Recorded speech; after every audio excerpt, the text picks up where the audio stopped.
Assalamualaikum warahmatullahi wabarakatuh. Alhamdulillahi rabbil alamin, wassalatu wassalamu ala ashrafil anbiya'i wal mursalin wa ala alihi wa sahbihi ajma'in. Allahumma salli ala sayyidina Muhammad wa ala ali sayyidina Muhammad, amma ba'du. Adik-adik mahasiswa, mahasiswi pendidikan Islam anak usia dini semester 1 yang saya muliakan, semoga kalian hari ini senantiasa dalam keadaan sehat walafiat, dalam lindungan Allah Subhanahu wa taala, rahmat dan kasih sayangnya. Senang sekali saya bisa berjumpa melalui kuliah virtual kali ini. Kita masuk mata kuliah Al-Quran dengan materi pewahyuan Al-Quran. Materi ini akan kita bahas bersama-sama melalui presentasi mahasiswa tentunya. Adapun sebelum saya memberikan waktu sepenuhnya untuk presentasi, saya terlebih dahulu untuk menyampaikan pendahuluan perkuliahan. Baik, sebelum kita memulai membahas materi, mari kita sama-sama membaca Ummul Kitab sebagai pemula perkuliahan kita. Al-Fatihah. Bismillahirrahmanirrahim. Alhamdulillahirabbil alamin.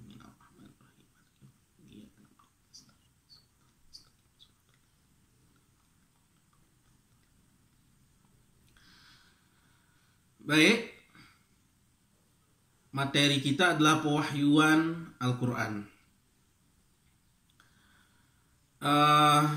Untuk pewahyuan Al-Quran ini merupakan materi yang kita akan bahas bersama-sama melalui presentasi makalah sebagai tugas kelompok mahasiswa. Dan ini adalah kegiatan presentasi pertama ya bagi mahasiswa dan akan berlanjut untuk pertemuan-pertemuan berikutnya. Materi tentang pewahyuan Al-Quran ini memiliki keterkaitan dengan materi sebelumnya. Materi sebelumnya menjelaskan tentang Al-Quran dan upaya-upaya pemeliharaannya. Dalam materi ini menjelaskan tentang cara turunnya Al-Quran kepada Nabi Muhammad. Namun sebelum menjelaskan tentang turunnya Al-Quran, terlebih dahulu mahasiswa-mahasiswi dibekali pengetahuan tentang proses pewahyuan secara umum, dalam arti seluruh wahyu Allah, kemudian pewahyuan Al-Quran secara khusus. Jadi wahyu Allah kepada seluruh para rasul itu akan dibahas secara umum. Kemudian nanti secara khusus akan membahas tentang pewahyuan Allah, pewahyuan Al-Quran secara khusus ya. Hal ini dimaksudkan tentunya agar mahasiswa dapat mengetahui berbagai cara pewahyuan Allah kepada para nabinya dan perbedaan dengan wahyu Al-Quran. Selanjutnya nanti akan dijelaskan tentu masalah situasi masyarakat pada waktu Al-Quran diturunkan. Kemudian hikmah diturunkannya Al-Quran secara berangsur-angsur. Adapun kompetensi dasar pada materi kali ini ya, mahasiswa dan mahasiswi tentunya diharapkan mampu memahami pewahyuan Al-Quran dengan berbagai permasalahannya.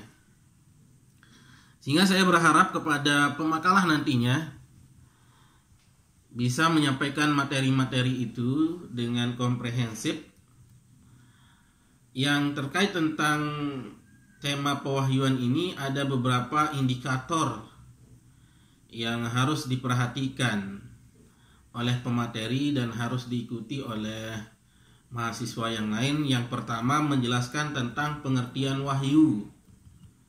Yang kedua, membedakan proses pewahyuan Al-Quran dengan wahyu yang lain.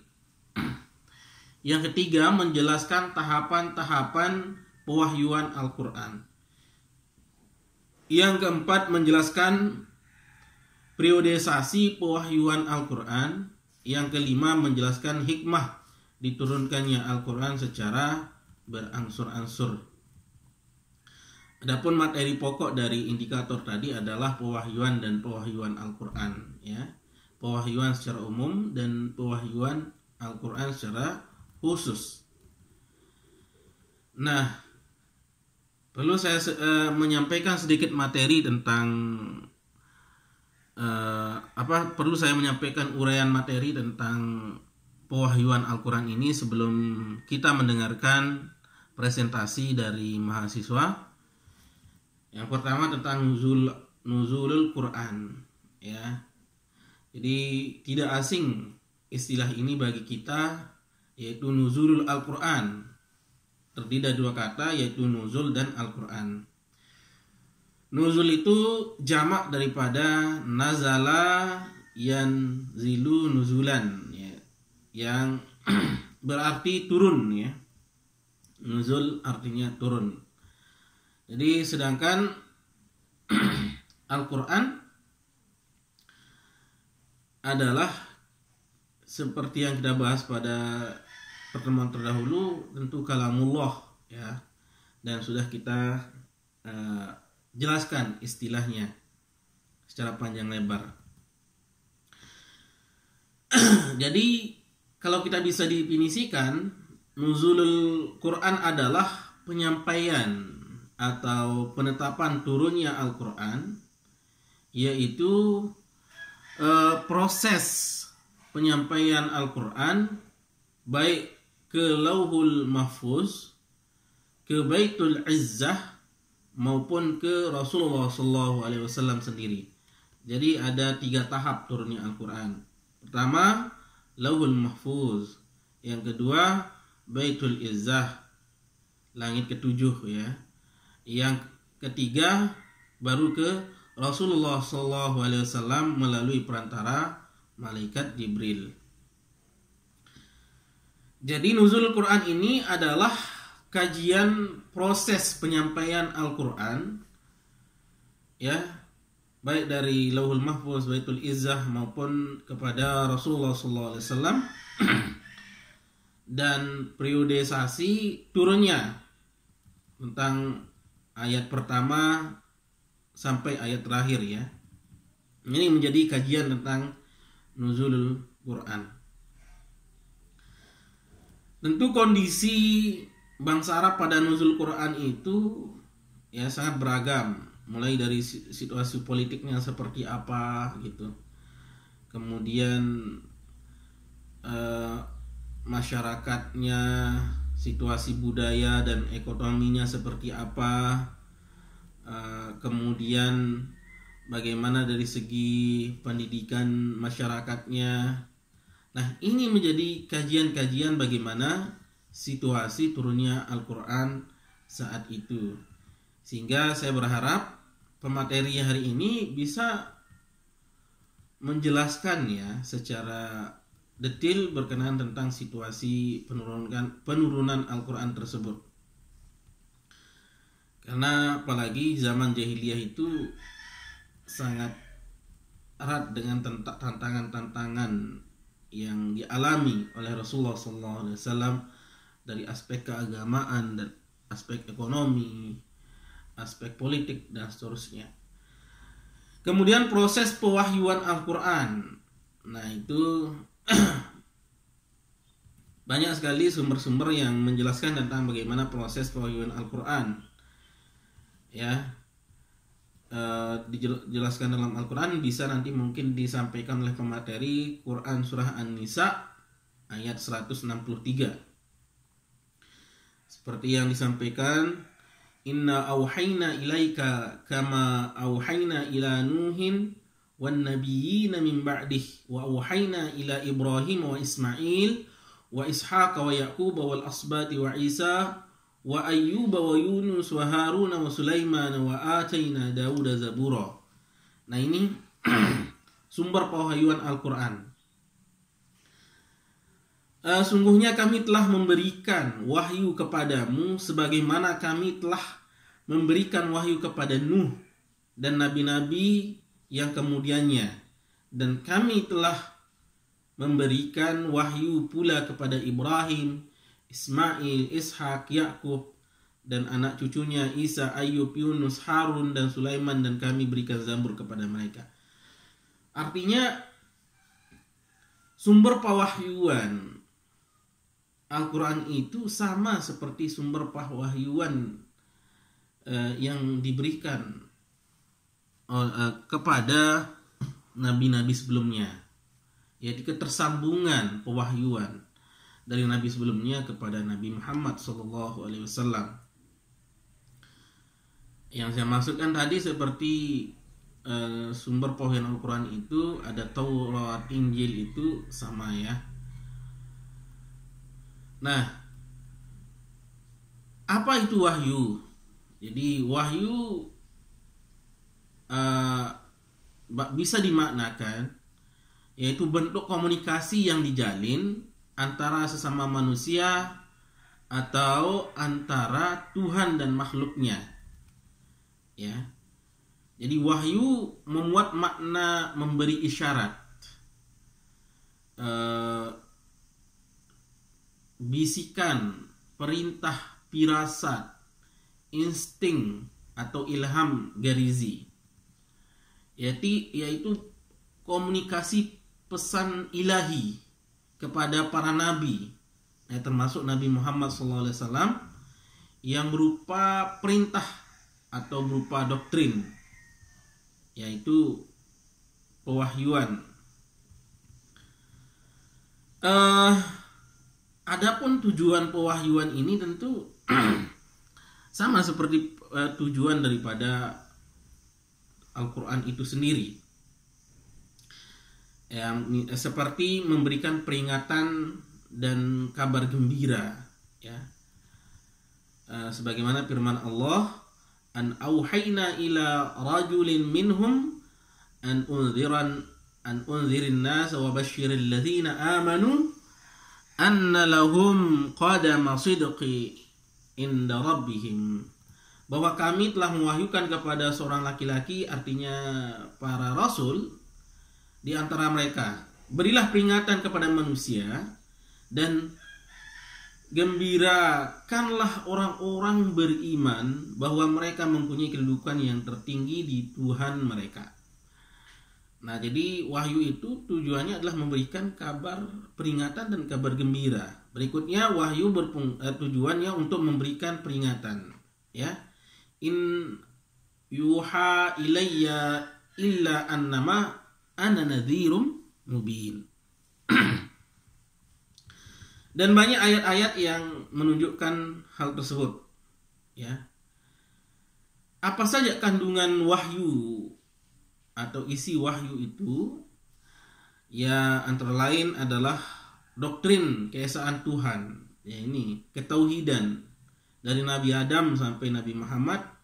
Tentu tidak akan terlepas pewahyuan itu tentang doktrin keesaan Tuhan, sebagaimana firman Allah, kul innama ana basyarum mithlukum yuha ilayya annama ilahukum ilahu wahid, atau kul huwallahu ahad Allahus samad.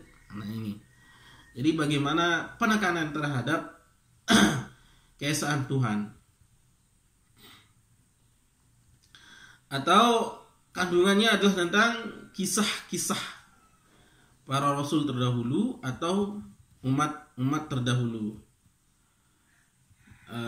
Kemudian ada koneksi keagamaan, pemahaman keagamaan seperti mengikuti agama Ibrahim, ya. Kemudian pengetahuan tentang makhluk-makhluk selain manusia, ada jin, ada malaikat, ada syaitan, itu dijelaskan ya, untuk memberitahu bahwa ada makhluk-makhluk itu. Jadi beberapa istilah lain dari pewahyuan ini ada Alkitab ya, kemudian ada ilmu, ada hikmah, yang kata lain wahyu, hudan, syifa, nur, ini semuanya sudah dijelaskan di dalam Al-Quran. Berikutnya bentuk dan proses turunnya wahyu. Nah ini, jadi bentuk pewahyuan Al-Quran itu dijelaskan di dalam Al-Quran ya. Kalau ingin mengkaji nanti pada surah Asy-Syura ayat 5-52, silahkan adik-adik nanti membuka Al-Quran, dan bagus kalau bersamaan dengan tafsirnya ya. Di sana dijelaskan secara garis besar bentuk pewahyuan Al-Quran. Jadi di dalam Al-Quran itu kita bisa menafsirkan bahwa Allah tidak berbicara secara langsung kepada manusia ya, kecuali melalui 3 hal ya.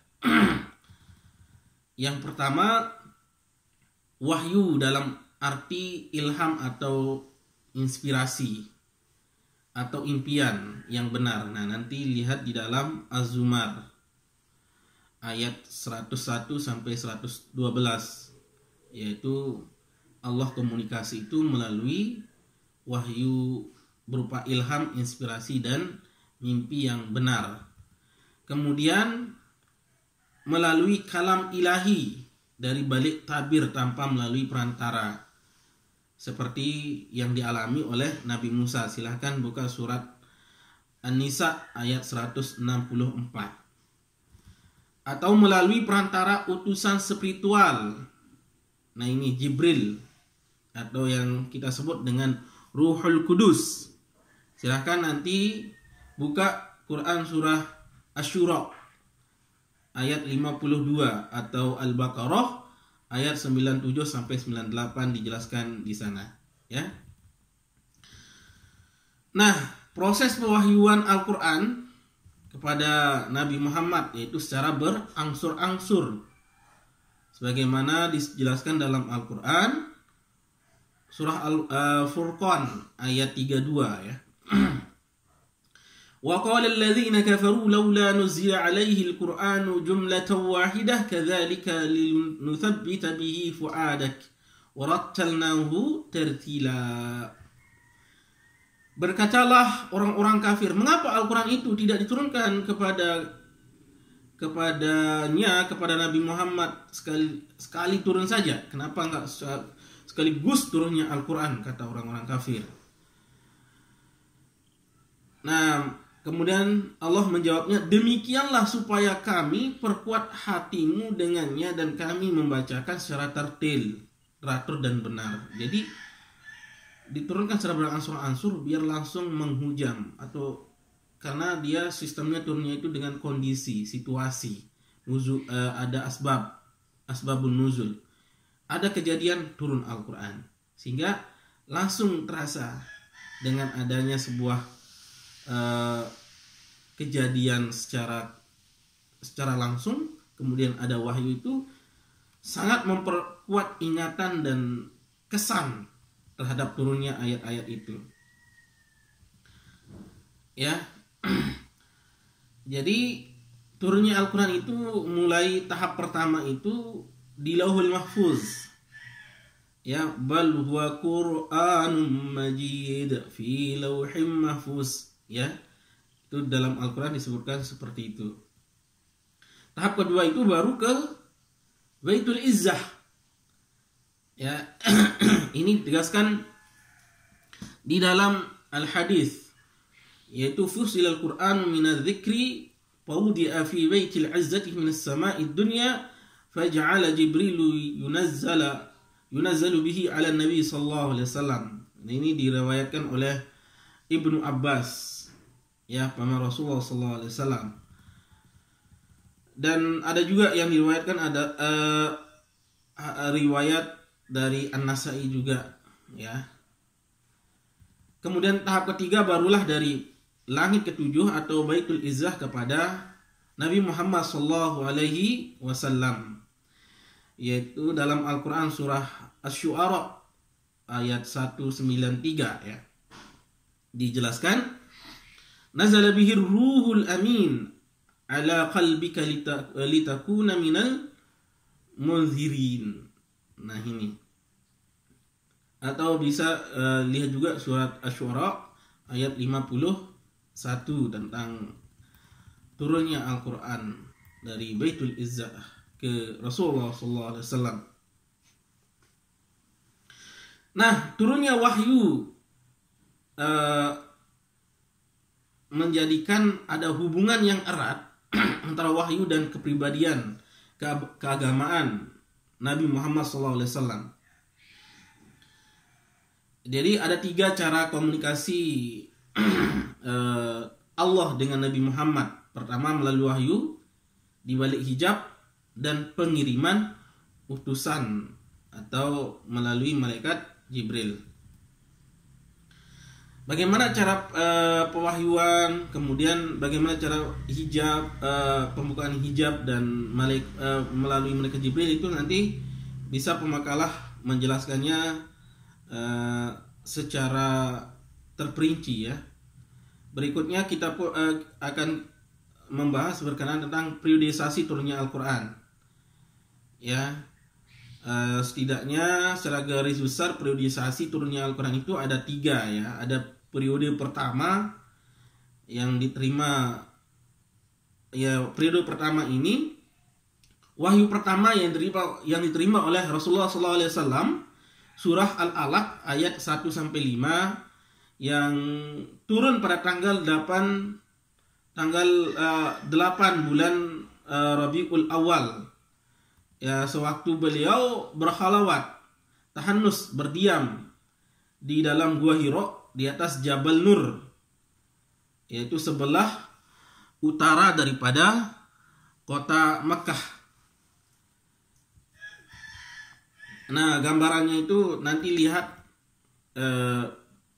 dalam Al-Quran surah Yunus ayat 16, ya. Silahkan dibaca adik-adik. Pada saat itu beliau dilantik sebagai Rasul ketika penerimaan wahyu pertama, ya. Tapi saat itu beliau berstatus sebagai Nabi. Setelah menerima wahyu kedua lah, yaitu Al-Quran surah Al-Mudassir ayat 1-2, ya ayyuhal mudassir qum fa'anzir, barulah itu ada tugas kerasulan. Artinya telah dimandatkan kepada beliau untuk menyampaikan wahyu kepada masyarakat. Jadi ayat atau surat yang turun yang kedua ini sebagai mandat Allah untuk menjadikan dia sebagai Rasul. Ayat tersebut turun pada malam Lailatul Qadar, yaitu hari Jumat tanggal 17 Ramadan tahun ke-40 Milad, yaitu 6 Agustus 610 Masehi atau tahun ke-13 sebelum Hijrah, ya, berdasarkan pemahaman petunjuk Al-Baqarah surah 185 dan Quran surah Al-Anfal ayat 41.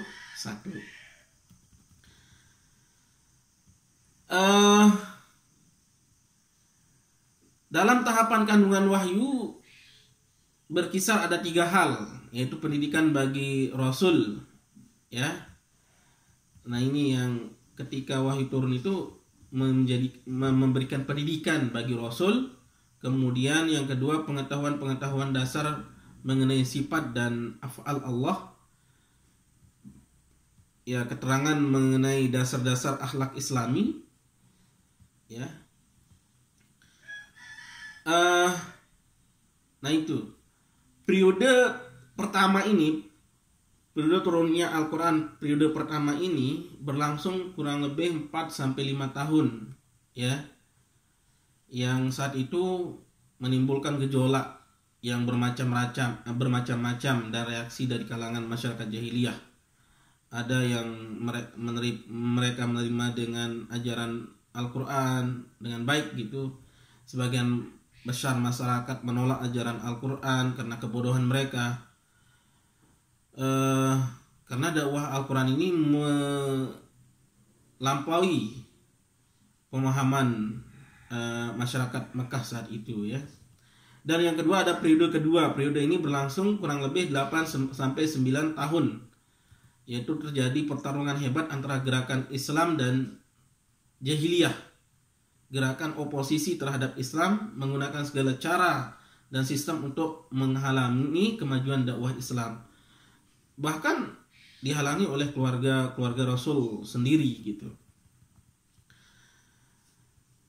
Ya, jadi ini masih ketika beliau berada di Makkah saat itu, yaitu berdakwah di Makkah. Nah, barulah masuk pada periode ketiga, yaitu periode di Madinah tentunya. Ya, periode ini berlangsung 10 tahun, di mana dakwah Al-Quran telah dapat mewujudkan suatu prestasi besar. Karena penganutnya itu telah dapat hidup bebas melaksanakan ajaran Islam di Yasrib atau di Madinah. Jadi dinamakan Madinatul Munawwarah atau menjadi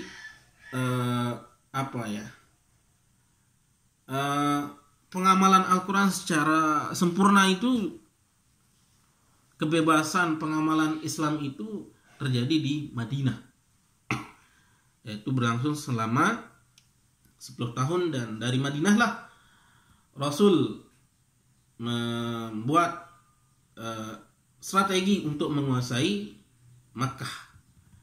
Nah, itu periodisasi turunnya Al-Quran.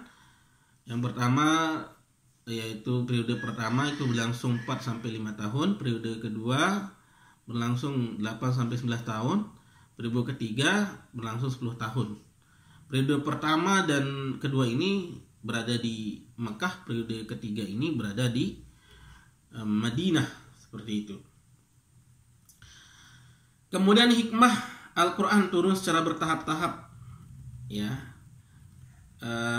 Ya tentunya seperti yang saya sampaikan tadi adalah untuk lebih memberikan kesan dan pemahaman mendalam terhadap orang-orang Arab, ya.